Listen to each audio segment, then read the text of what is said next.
Up on the screen, you can see just a history since 2010, what our new growth has been. This is one of the reasons that we've been working on developing areas of town and rezoning areas of town to commercial development. Right now, our commercial base in town is only 14%, and the goal is to get that closer to 25% commercial, because obviously more revenue is derived from commercial properties than residential properties just based on the values. And I know, like Mansfield, you see everything that's going on in Mansfield. They're well over $1 million every year in new growth. So this has a huge effect on our budget.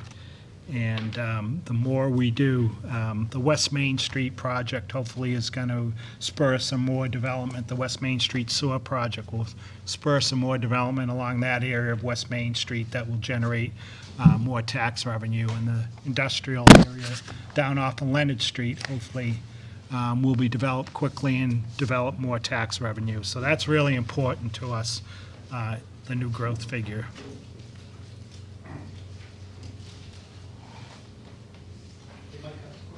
Yep. I noticed for 18 it was $707,000.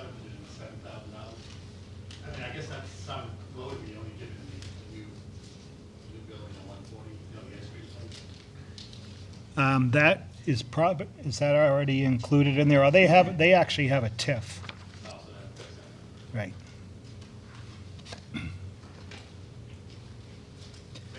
Yeah, okay. And just when Denise was talking about 2.5, if you want to go online to this site, www.massgov, you can go online, and it's a video presentation on what 2.5 is. It's pretty good. The state did a good job with it, and it's very informative.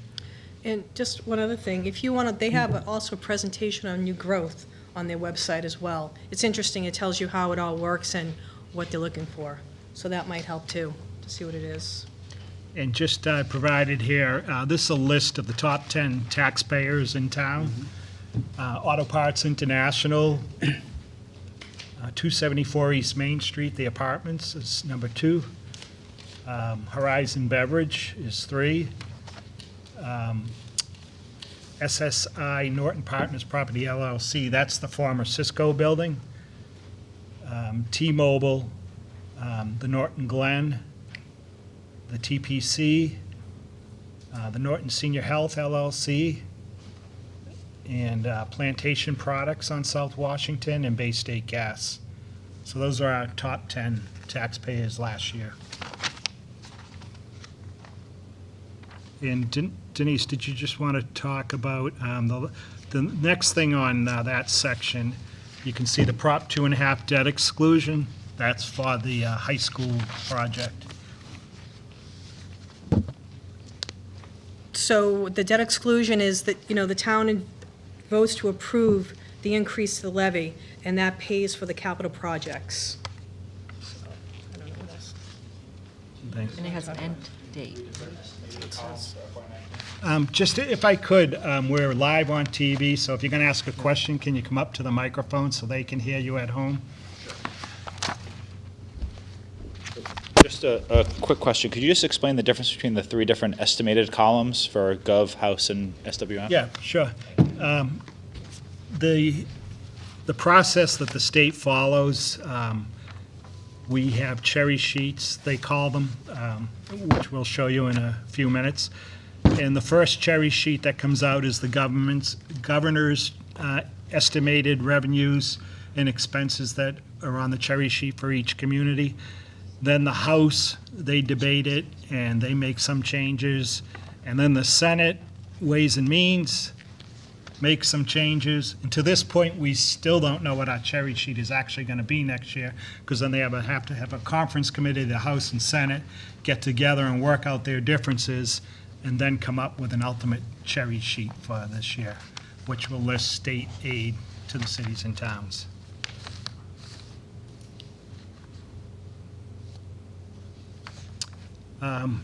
And then the next section we get into is local aid, which is what we receive from the state, and that's what we call the cherry sheets.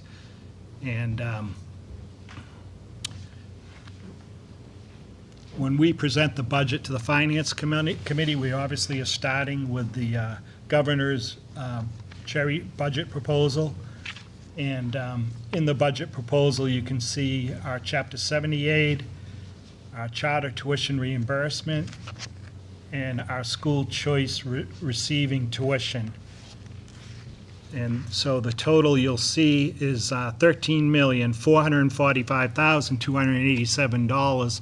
And you look at that compared to the revenue last year, and you think we're doing good, but we'll give some explanations as we go along. The next unrestricted government aid is what they call general aid to the towns. Veterans benefits, we receive revenue back from the state based on what we pay out in veterans benefits during the year. And state-owned land in the town, they pay taxes, well, not taxes, but we receive revenue for the land that's in the town, that's owned by the state, that isn't paying taxes, and the exemptions that are taken by the elderly is the next section. And then the library aid is also, that's a direct pass-through that we'll talk about in a few minutes. Then your next section is the expenses, the local Assessments. the assessments, and we have our county tax, which is the first item. Then we have mosquito control, air pollution district, and RMV non-renewal surcharges. Then we have transportation authorities. We're charged an assessment for the MBTA because we're a community abutting a commuter rail that's run by the MBTA, and then we have our GATRA assessment.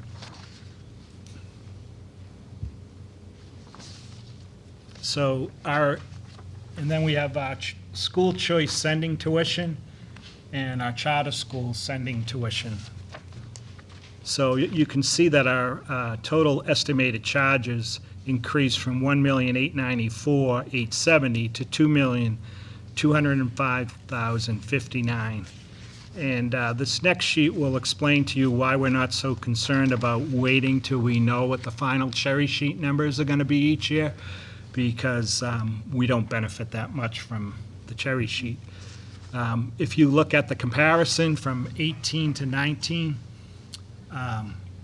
you have the total estimated receipts, but then you take out of that the school choice receiving tuition.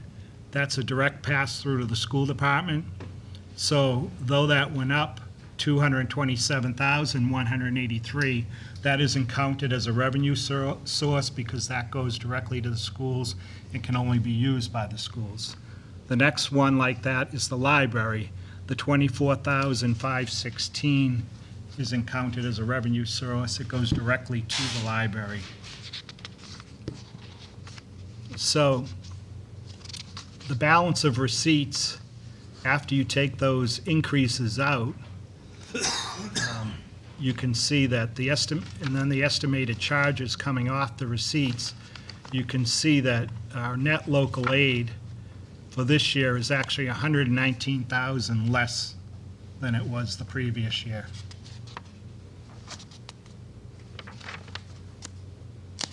And some of the major increases, the school choice sending tuition increased from $82,000 to $114,000, and the charter school sending tuition increased from $1.3 to $1.6 million.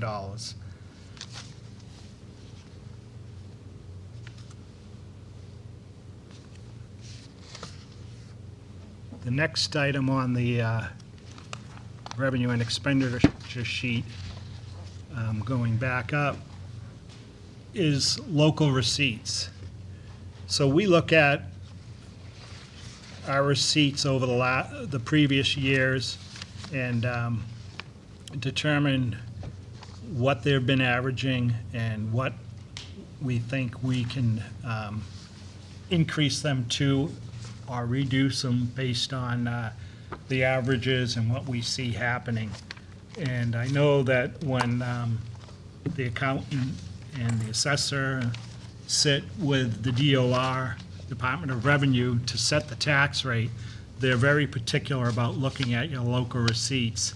And if they see any major increases without any documentation, they're not going to allow it, and we have to cut them back. So we have, the largest one on here, obviously, is our motor vehicle excise tax, and that's based on if people go out and they're buying cars and buying nice cars and increasing our excise tax. The next one is the meals tax. The town put that in, how many years ago, do you know? Like 6 years ago, maybe? Yeah.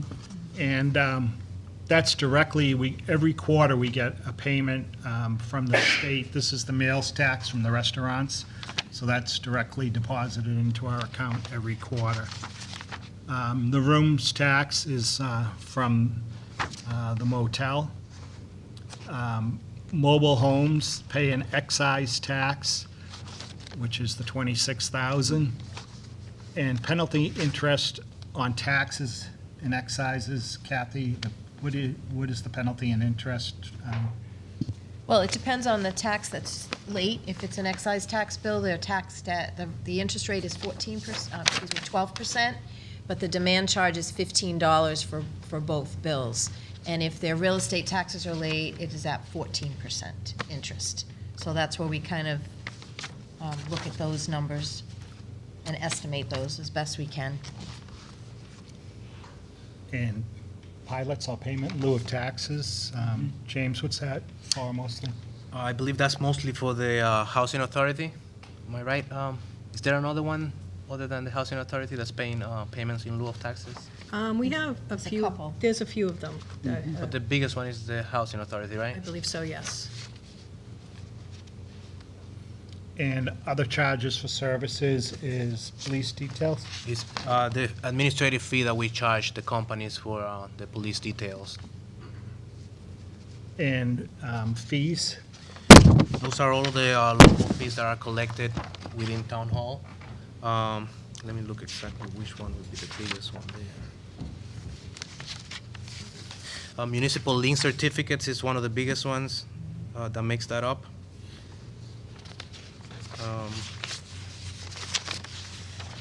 We have copy charges,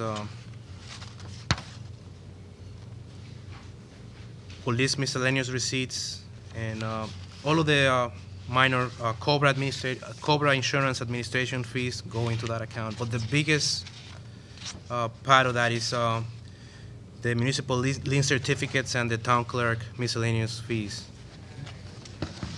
The next item is rentals, $86,000. The majority of that is the rental on the old landfill where the solar facility is right now. That's the largest rental on that.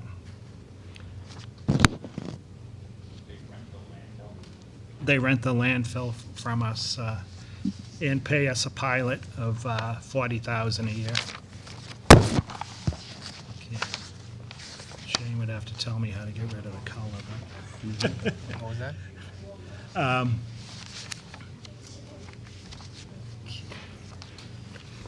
And then cemeteries, you know, as you know, we own, we just opened a new cemetery recently that will be expanding, and this is the fees that are charged by the Cemetery Commission and received by the town. Obviously, it's an estimate each year. And then other department revenue and Medicaid, that's anything from photocopies, false fire alarms, illegal burning permits, shots that the nurse will give out, flu shots, police court, default removals, and Medicaid reimbursement for special ed services.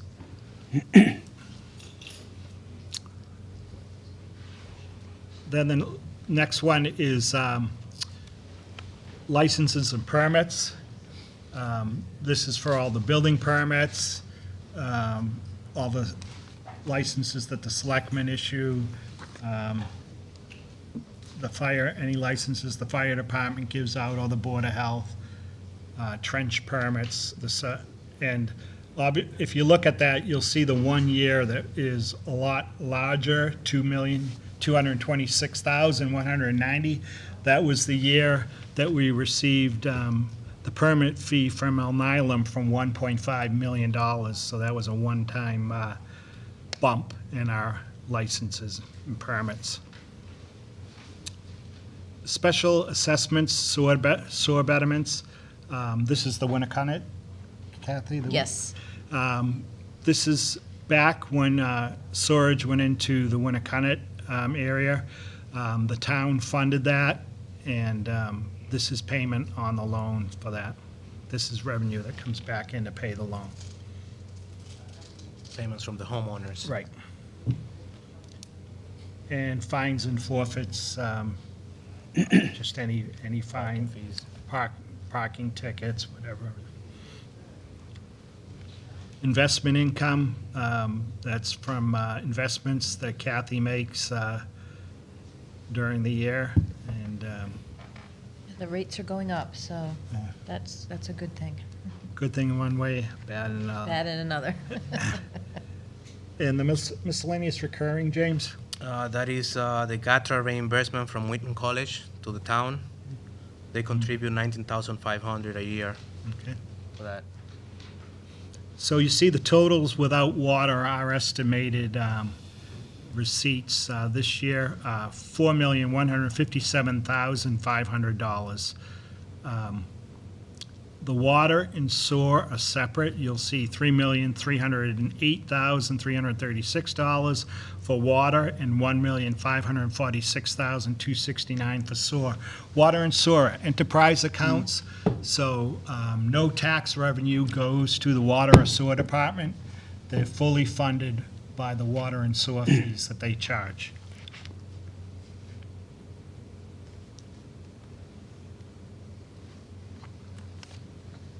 And going back to the budget, excuse me for skipping back up, but the next item on our revenue is free cash. And, it's unfortunate that we have to use free cash for our budget each year, but we do. If it would be better if our free cash went to one-time expenses rather than going to reoccurring expenses, but due to the limit on our revenue sources, we're forced to use our free cash for the budget. And I'll just go over the free cash a little bit. So our free cash is certified in the fall each year, and last year's free cash was certified at $4,829,333. Now, just, this is from the Mass Department of Revenue, just a little thing on free cash. Under sound financial policies, a community would strive to generate free cash in an amount equal to 3 to 5% of its annual budget. Free cash would not be depleted in any year, so that the following year's calculation would begin with a positive balance. Conservative revenue projections and departmental appropriations would be orchestrated to produce excess income in departmental turnbacks. As a non-recurring revenue source, a prudent use of free cash would be to fund one-time expenditures, a capital purpose, or to replenish other reserves. So unfortunately, we don't follow that. We've been forced to use free cash for the budget. And here is a history of free cash. And I just thank God I wasn't here in 2002. That must have been a tough fall. But our free cash, since we've been averaging around $2 million a year, And that 1 year in 2017, I'll explain that now. So here's our free cash in 2016 was $2,627,641. The free cash in 17 was $4,829,333. It was an increase of $2,201,692. But you have to keep in mind the one-time sources that helped produce that increase. And the Elm Island project, as I said before, was $1.5 million. The middle school roof project, there was $100,000 left at the end of that project, which was turned over. And there was an increase that year in our auto excise of $638,840. So what makes up free cash?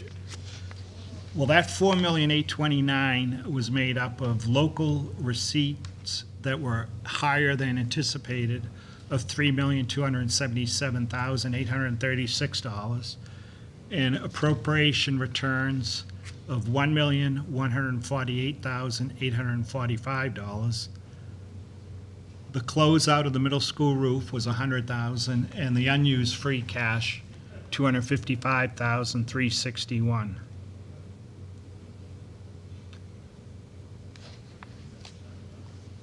So our local receipts, as I said, the local receipts, the variance to budget was $3,277,836. And this is what made that up. The motor vehicle excise that I told you about, and the licenses and permits was where the $1.5 million of Elm Island was. Those are the two big drivers of that increase that year.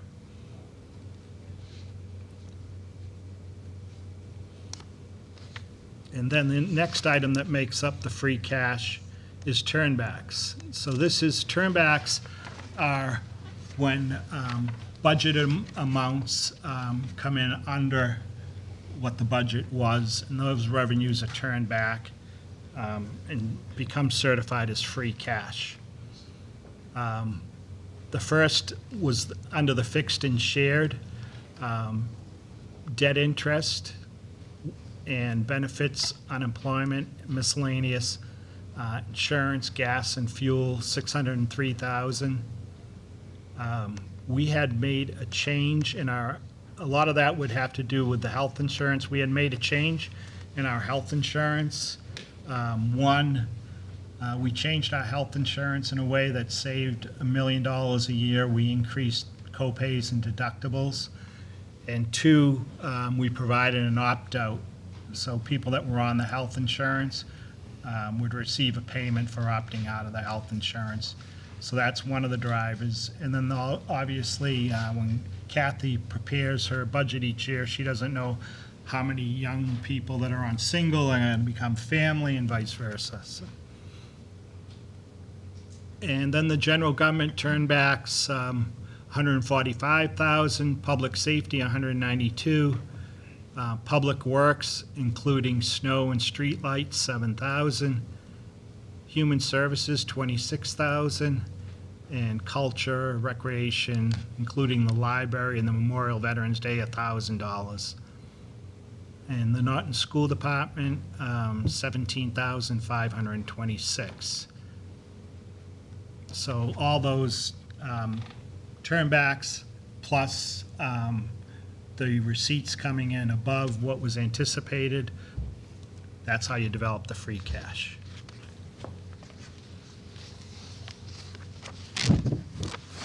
The next item on that sheet,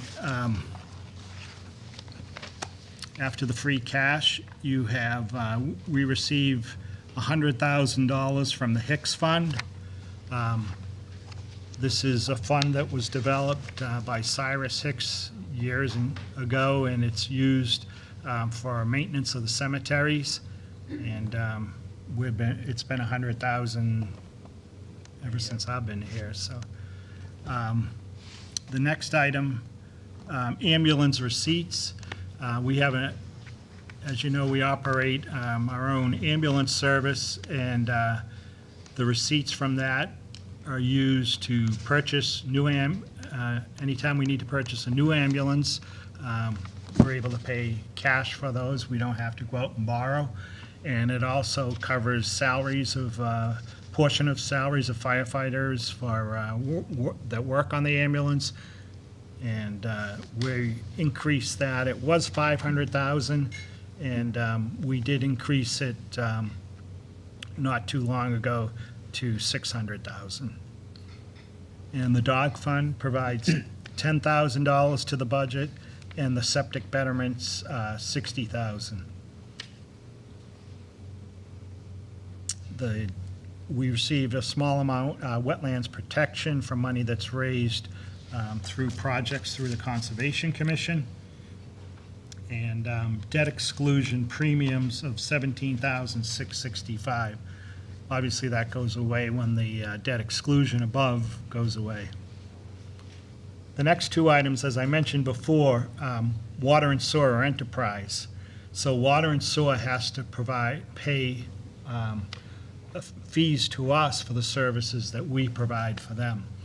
And so we receive from the sewer $103,572, and water $338,432.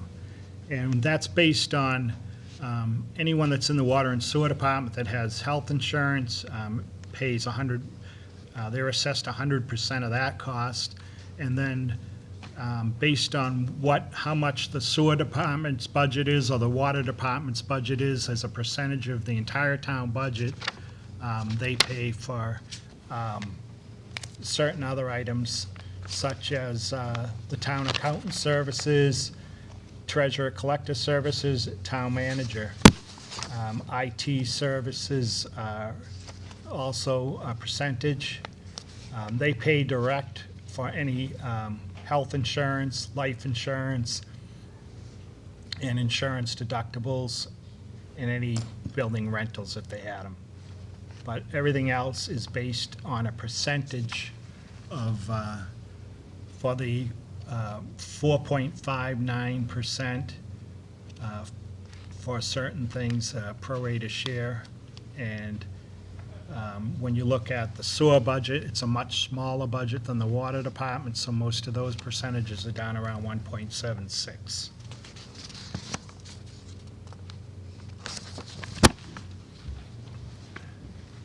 Then the next items on the budget are the expenditures. And I'll just go through those quick.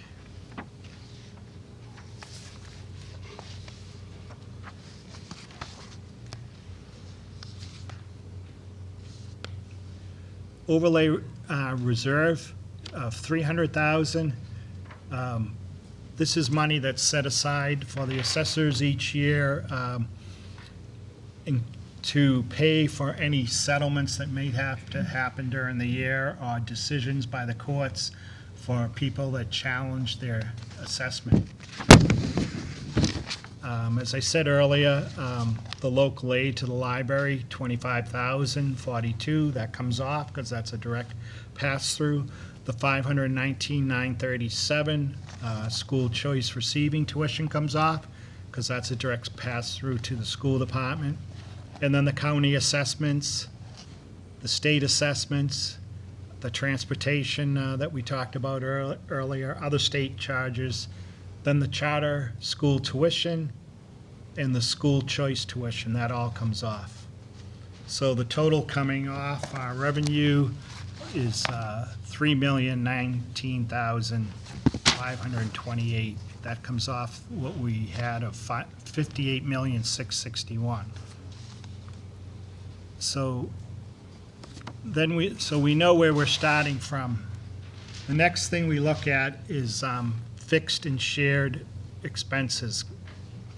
And Kathy will talk a little bit about that. Let me go to the sheet so you can see what the fixed and shared expenses are.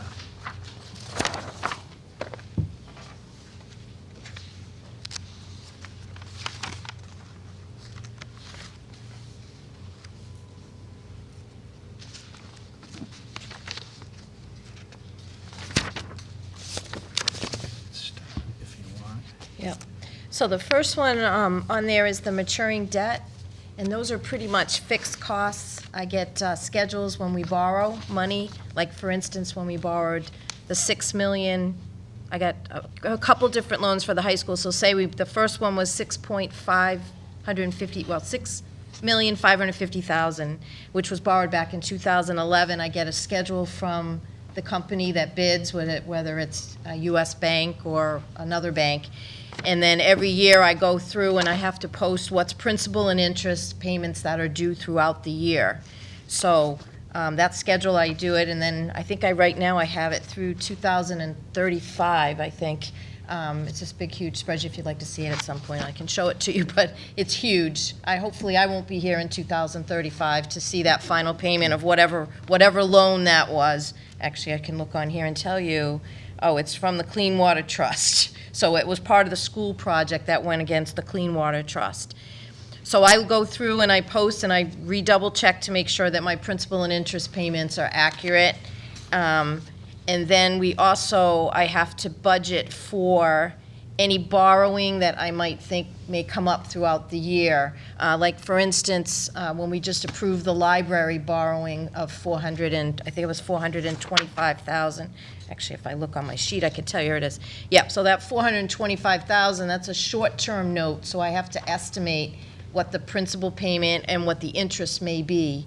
And then I don't know, like from now until June 30th of next year, what might come up that we might have to borrow for. So I have to estimate that.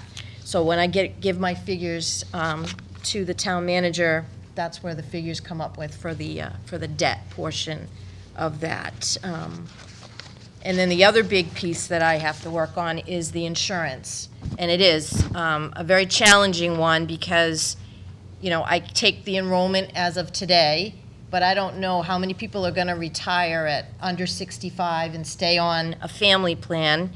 Like, for instance, we have 9 new retirees from the school department, and I think out of the 9, 6 have a family plan, and the others have an individual plan. So those insurance expenses are going to stay on my budget. And then if they hire new people, or we hire new people and they get on insurance, then they're going to add to it. So I kind of do an estimate once I get the rates from the insurance company. Right now, for a family plan on the HMO, it costs the town $18,207 per person. So depending on how many family plans there are, that's what it costs the town. For an individual plan, it costs $6,957 a year. So that's the fiscal 19 amount. That does not include any of our retirees that are on the Medicare supplement plans. And right now, we don't know what the rate will be in January, so again, I have to estimate that. So once I kind of do my calculations, that's how we come up with the health insurance budget. The health insurance budget is, if you look under 910 employee benefits, that would be the health insurance budget. And so the first item on there, personnel service, that is our payment to the Bristol County Retirement System. So that is $2,710,522. The next item is the health insurance, $7,681,100. And the third item is Medicare. Yes. I always get Medicare and Medicaid It's mixed up. Medicare. So that is the total $10,871,622. The next item is unemployment insurance. We did increase that $20,000 this year in anticipation of layoffs. So that's at $75,000. The next one, miscellaneous, $940. That's fuel, and then the charges and expenditures cover all our insurances, workers' comp, police and fire insurance, official liability insurance. And so that fixed and shared, as we always talk about, that comes off first on the budget. And just to show you, I skipped over this. So when you look at the budget, and we have a chart later that will show you. You have the unappropriated operating, which is the state, county assessments, overlay reserve.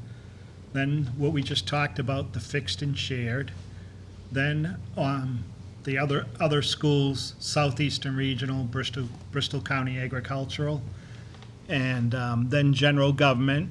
And general government includes the Board of Selectmen, the Reserve Fund, the Finance Committee, Town Manager, Legal Services, Web Committee, Town Accountant, Tax Title Foreclosure, Zoning Board of Appeals, Assessors, Elections, Industrial Development Commission, Treasurer Collector, on and on, Conservation Commission, Planning Board, Municipal Building Maintenance, Police Department, Fire Department, Emergency Medical Services, Emergency Planning, Inspections, Communications, Animal Control, Highway, Snow Removal, Board of Health, Public Health Nurse, Council on Aging, Veterans Agent, Library, Recreation, Tax Title Foreclosure, Elections, Southeastern Regional Planning and Economic Development, Town Report, Postage for all departments, sailor weights and measures, street lighting, sanitary landfill, Zoning Board of Appeals, Industrial Development Commission, Tree Warden, Historical Commission, Memorial and Vets Day, and Historical District Commission. And then we have the schools. So going back to your sheet of revenue and expenditures,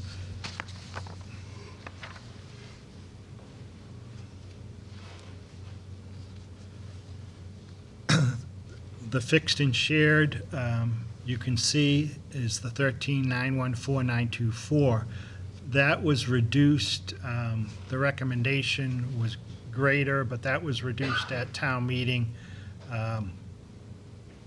because of layoffs that we're been told would reduce health insurance. Then Southeast Regional Vocational High School assessment, they had a 3% increase. And the Bristol County Agricultural High School, and then general government. Any questions on anything so far? I'll go over the general government. The way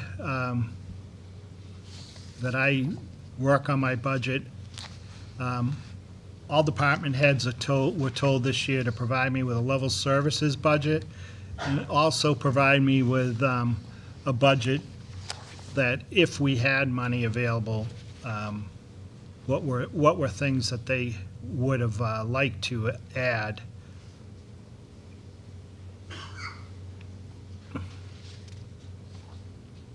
So I receive all the requests from my department heads, and then I look at what we have available as far as revenue. As we said earlier, we have to work within that 2.5, so we have to utilize just what we have as revenue, that we have to present a balanced budget. And I know I had some requests this year. I know Chief Schlaker's sitting back there, and Chief wanted to add 4 people this year and wanted to open Chartley Station, but I had to tell him that we don't have the money to do that. I know at town meeting there was a question about, well, where did the town have to cut? Well, we cut before we present, because I review everyone's budget, and I only present to the Finance Committee what I believe we can afford to fund. So the cuts are done before it goes to the Finance Committee. And once I review all the budgets, I present my recommendations to the Finance Committee for the town side. And then I look at what we have available also for revenue again, and make a recommendation what I feel we can afford for the school budget. My recommendation this year was 28 million. It's not, I don't judge how the schools spend that 28 million. The schools, when we submit our budgets to the town, we submit salary expense. And so think of all those departments that I mentioned. A lot of them are small departments in this town hall. One, we can't spend from a salary account for an expense. We have to go back and receive permission from town meeting to do that. We can't, if somebody has someone out in their department and they aren't funding that salary because that person is out, we can't take that money and fund another department that needs money without going back to town meeting. The schools can take their money and do whatever the school committee wants to do with it. So that's why we just appropriate one number to the schools, 28 million, and then they determine how they fund their money. We don't determine what we feel they should spend their money on. We appropriate that one item. At that point, I give my recommendations to the Finance Committee. I'll have Rick talk a little bit about that, and Finance Committee can go with my recommendations or not. Finance Committee ultimately makes the recommendation to town meeting. And I know one instance this year, the chairman of the planning board came in and insisted that they really needed some money added for a position and some expenses, and the Finance Committee agreed with that and added that money in. Yeah, we actually, I'll just go back a little bit, just to highlight what Mike said. We took it seriously with the business development growth and objective with the new industrial park on Leonard Street, and hearing the presentation of the planning board, we thought they needed the tools to get the job done. And what we meant by that was they were using documentation that was dated back to 1978. So their technology certainly wasn't up to speed. And we thought it, it warranted, an additional request to improve that department. So, that doesn't happen often, but it does happen. We, what we did in this case was originally they presented it. They were one of the first departments that presented the budget this session. And from that, about 5-6 weeks later, we had some committee questions as well. So we asked them to come back and reassess their needs. So that's just one example. But just to some people, the Finance Committee is it's every community in Massachusetts is required by state law to have an independent finance or advisory committee. And that's under Chapter 39, Section 16 of the Massachusetts General Law. And in quickly, it states that every town shall, by law, provide for the election or the appointment and duties of appropriation, advisory, or finance committee who shall consider for all municipal questions for the purpose of making reports or recommendations to the town. We do that formally twice a year through our town meeting. So we are an independent body.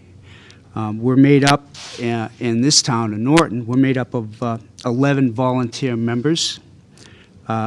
We're appointed by the town moderator for 3 years, for a 3-year term. And I think our members really represent the town well because, we come from a cross-section.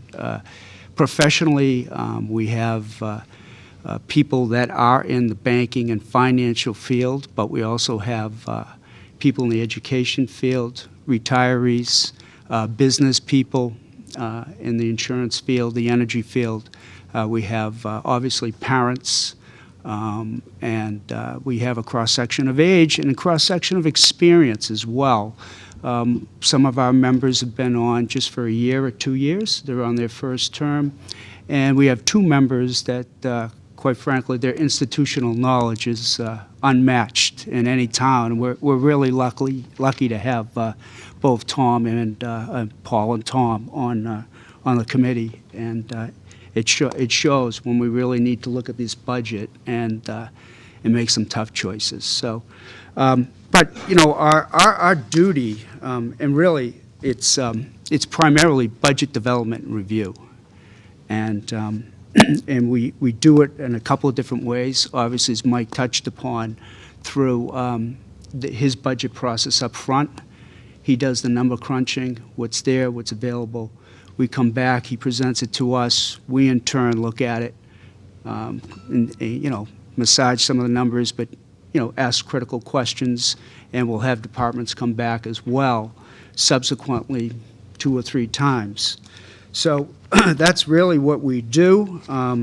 We do deal and we take our job very seriously because, you know, the town does have restricted funds. And as Mike mentioned, that right now we're at about 14% commercial tax base, where I think if you went up Route 95 and the towns that shoulder 128, you know, they're at 25%. And, you know, that's a big, big bump in revenue that can really make a big difference for a town. So, you know, we meet formally twice to prepare the budgets and the warrant articles in May and October. The May session kind of looks ahead to the upcoming financial fiscal year, where May, I think we kind of really focus more on the warrant articles. It's important to note, too, that our town is where we control the disbursement of funds as well, the reserve accounts that are voted annually by the town at the town meeting. But also, we are required that no matter what type of article, that we're required to make a recommendation. So the Finance Committee is required by our town charter. So what we do is we go, as Mike mentioned, and we go through the different departments and the internal fiscal structure of each department. And Mike will probably give you kind of a breakdown of the expenditures, but we look at the schools, our own public school system. You know, once that department is voted, once that budget is voted, the schools, Norton Public Schools, has the latitude to go about and spend that money to their best interest. And I think they do, you know, a great job doing that. We have also regional charter schools, which we call Southeastern Regional, Tech. We do have a school committee. One person is on that from Norton. And that happens, they get their funding, and the town is assessed in accordance with the town's share of enrollment. I think right now we're in the 90s, mid-90s, low 90s for enrollment in those 4 grades, and they're assessed that way. We also have another regional school called Bristol County. That's assessed basically by the state, if I'm correct. And so that's kind of the school side of things, but there are other, what we call the library. That's a kind of a hybrid department. That's it's public but private as well, because it has its own board of trustees, and they do have some independent control of their budget.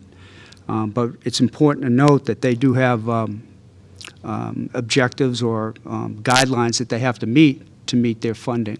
So again, it's very delicate to make sure that they meet all those needs and they have those finances behind them. Mike mentioned the water and sewer department. I think the sewer department became an enterprise account in fiscal year 13. So, you know, they are on their own, so to speak, and make their structure. All the other departments or offices, as Mike mentioned, or as Paul Hemlick will call it, a wall. In other words, they're not able to take, you know, the accounting or take money from an accounting and give it to police and vice versa. So that's where that money comes at the end of the year. In many cases, you have budget turnbacks, and that does go to the free cash line. We talked about certified free cash. We've used certified free cash, I don't know, about the last 6 years or so, about $600,000 per year. Prior to that, I think it was about 500, and before that, it was less than that. But we've used that money as a necessity to meet our budget, our operating budget. So, normally, free cash would be dedicated to capitalization, stabilization, those type of budget accounts. Trying to think of anything else. There's our other role is to, every session we do conduct a public budget hearing. We do break out of formal session, and there hasn't been the last few years not much attendance or activity there, but we do try to get the public involved as well and hear their feedback before the town meeting. So I think all in all, I think the department or the committee, we work well, we work hard, we appreciative of each other's opinions, and we certainly listen to all the departments and all the people who come before us. And it is difficult, some of the decisions we make, because, obviously we want the best for the town.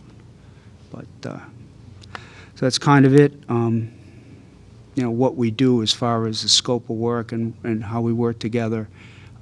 But there is, every year, there's only so much money that one can, we have presented to us, and we always try to balance everything as far as what's in reserve and free cash and so forth. So that's kind of it, overview.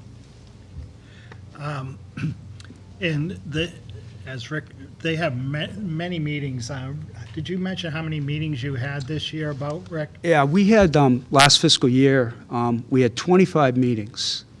So that's 25 meetings of process, digesting those numbers and making, the decisions that we made.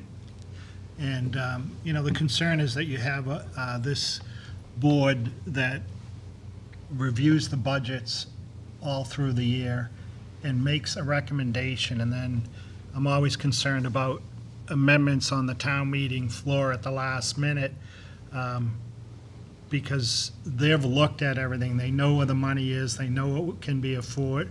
Every time you amend something, you're affecting something else. And, they've taken the time and they've reviewed everything, and they make a very professional recommendation. And on the town meeting floor, last-minute changes can always result in a problem. I know this town meeting, we made a last-minute change, and the idea was that cafeteria workers being laid off would save on health insurance, not taking into consideration that a lot of those are looking at retiring and staying on the health insurance. So, that could have been thought out more in advance, and maybe in the fall that adjustment made. But and then also every year we know that schools have to open in September, so we want to make sure that we provide as much money as we can to the schools so they're prepared to open in September, which we've been doing the last few years because we have to stay in the guidelines. It's been affecting public safety. Example, the fire department, the department request was $3.8 million, $3,823,500, and we were only able to recommend $3,719,656. Police department recommendation $3,535,395, and we're only able to recommend $3,385,695. These are 24/7 operations and depend on overtime to when someone goes on vacation, someone's got to fill that shift. When someone's out sick, someone has to fill that shift. Otherwise, you don't have enough men on the fire engine, the ambulance, or police is short staffed. So we know we can get to October with what we've put into those budgets, but we always look, hopefully, to use free cash to get that overtime back up so they can make it through the year fully staffed. And so we start out at 600,000 a year, but we've been using close to $1 million, unfortunately, every year. And just to give you an idea of the final,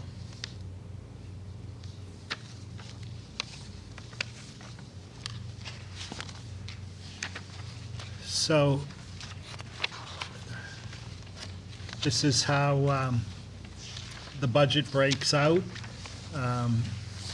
between fixed and shared, which is the orange color. The balance of general government accounts is the green color. Miscellaneous town offices and boards, it's so small you can't even see it.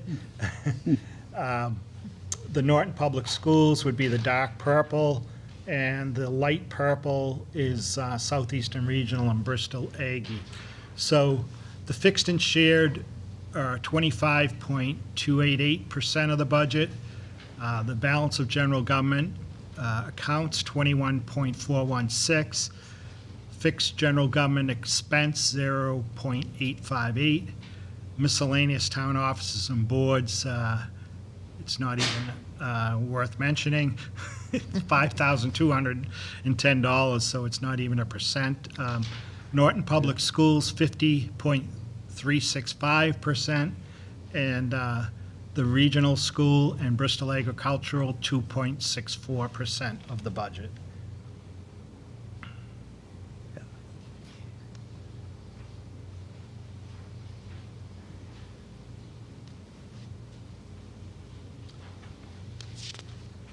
Does anyone have any questions?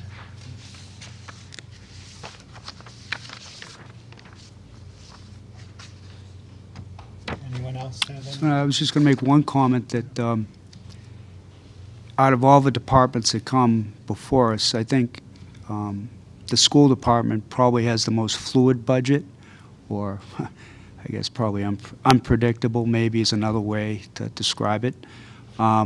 So we've recognized that, and we've been able to kind of work with the schools in regards to some requests that we can put in and approve in what we call the shoulder season for the schools, where they can catch up.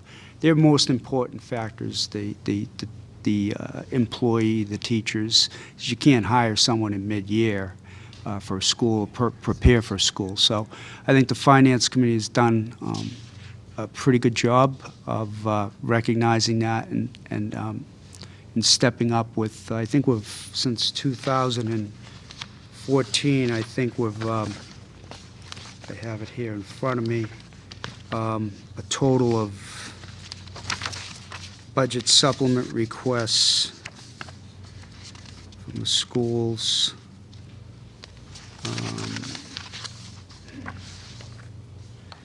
Yeah, it's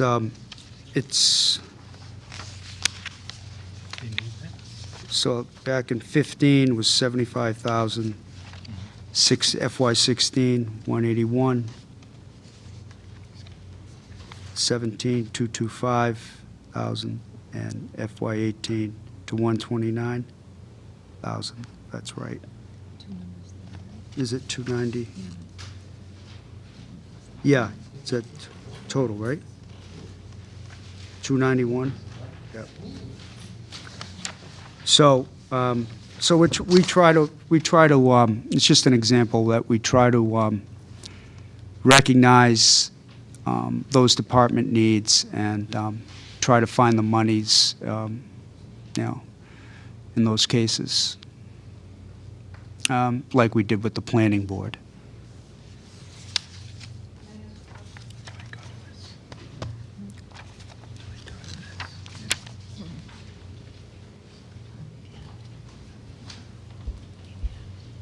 Diane Quignali. I just have one question, and you mentioned the library. You always fund them when it's a state mandate. What about the school or any other department? If a state mandates something, how come we're not making sure that's funded all the way from the town and then go from what the school's asking?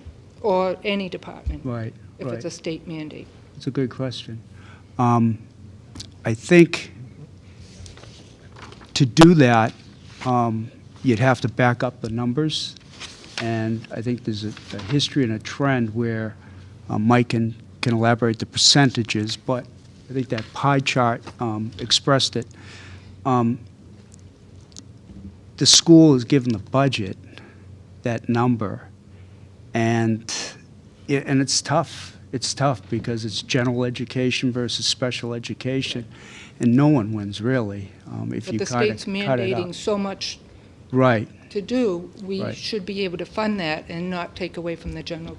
Well, Dr. Bayetta made a presentation to the committee or recommendation, possibly creating a supplemental special ed account, and I think we left it off that he was going to do a little more research, contrast and compare some other towns that have implementing it or developing it, and then we'll come back and look at that and, certainly listen to it.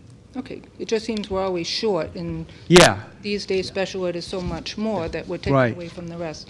And I have another question, and it was mentioned, and maybe I didn't understand it, insurance. Are you, people that opt out, are you giving them payments if they opt out of insurance? Yes, All town employees? all town employees.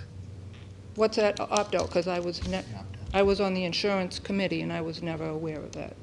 That was part of the agreement, So does anybody know what that opt-out? the opt-out. Do you remember? $2,500 a year 25 payments. Family, for a family plan and for For- the And what is the rest? 1,500. 1,500. And there are some requirements. The employee must have been in the plan for at least a year. 2 Okay. years. Is it 2 years? Where can I find that information? Because It's on the website. it is, and all this paperwork that's been up here, is it on your website? So anybody can review this, because what you passed out was not up there and I couldn't see. Is it on your town website to We, review? some of the stuff is, we can put it up there, or if you give me an email address, I can email it to you too. Okay. Thank you.